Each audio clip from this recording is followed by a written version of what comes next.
Did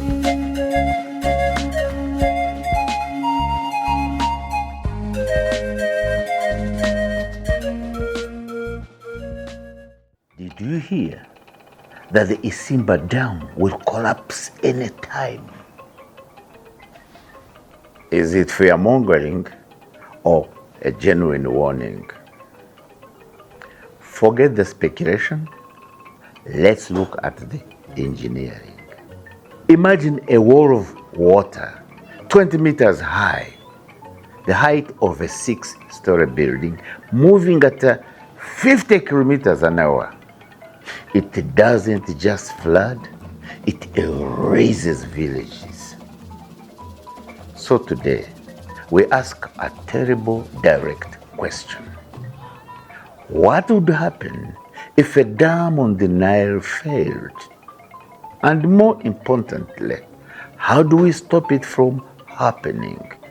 A dam doesn't just burst. It dies in one of 3 ways. 1, overtopping. The water rises higher than the dam top. It spills over, chews into the unprotected earth below, and the dam collapses under its own weight. 2nd, foundation failure. The ground beneath betrays the structure.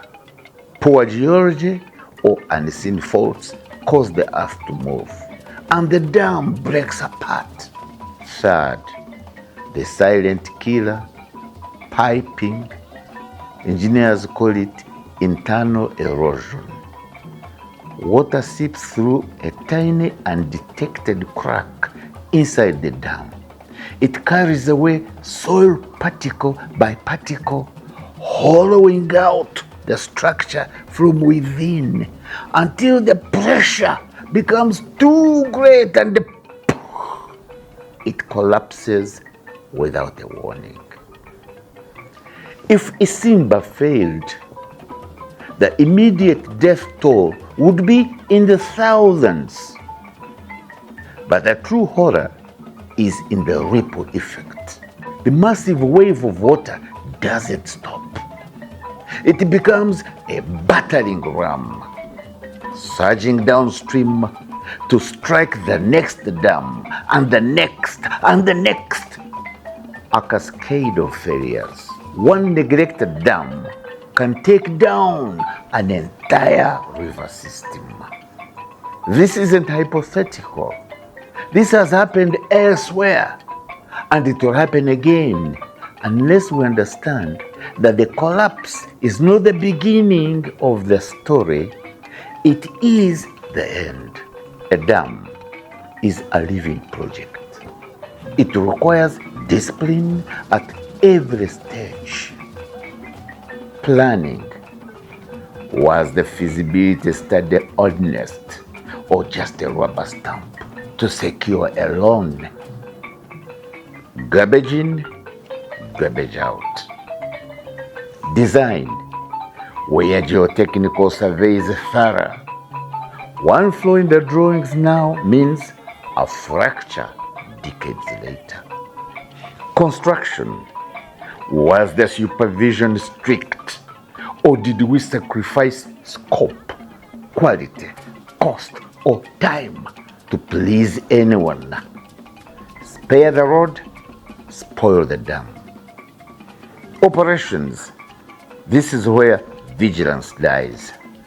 Maintenance is dull, it wins no awards, but it's cheaper than a funeral.